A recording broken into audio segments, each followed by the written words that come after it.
அந்த இடத்திலே கதாநாயகன் பேசுகிற வசனம், உனக்கு என்ன வயசு? 63. இது எத்தனாவது அட்டாக்? 2வது அட்டாக். இந்த எவ்வளவு நாள் உயிரோட சில வருஷங்கள் தான். ஏன் இப்படி ஆனவங்க சொல்லி உனக்கு அசிங்கமா இருந்தா நீ போய் சார் என்று சொல்லுகிற வசனம் இந்த சாதிய சமூகத்துக்கு சவுக்கால் அடிக்கிற வசனங்களாக இருக்கின்றன. ஆணவ கொலையை நியாயப்படுத்துகிற சாதிவாத கும்பலுக்கு புத்தி புகட்டுவதாக இருக்கிறது.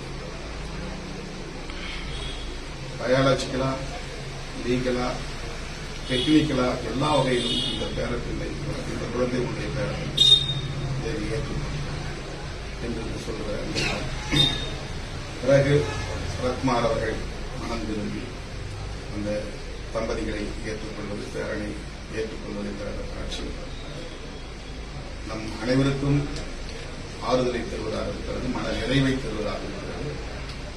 ஒரு செய்தியை எப்படி திரைமொழி மூலம் சொல்ல முடியும், அழுத்தமாக சொல்ல முடியும், இன்றைய தலைமுறை புரிந்து கொள்ளக்கூடிய வகையில் சொல்ல முடியும் என்பதை இந்த திரைப்படத்தின் மூலம் கீர்த்திவாசன் மிக அழகாக வெளிப்படுத்தியிருக்கிறார். அவருடைய எதிர்பார்ப்புகளுக்கு ஏற்ப பிரதீப் ரங்கநாதன் அவர்களின் நடிப்பும் அவருக்கு துணை நின்ற அத்தனை பேருடைய நடிப்பும் மிக சிறப்பாக அமைந்திருக்கிறது. இவர்களின் கைகளில்தான் இந்த திரையுலகம் இப்போது இருக்கிறது என்பதை எண்ணி பெருமைப்படுகிறேன். இருவருக்கும் என்னுடைய வாழ்த்துக்கள்.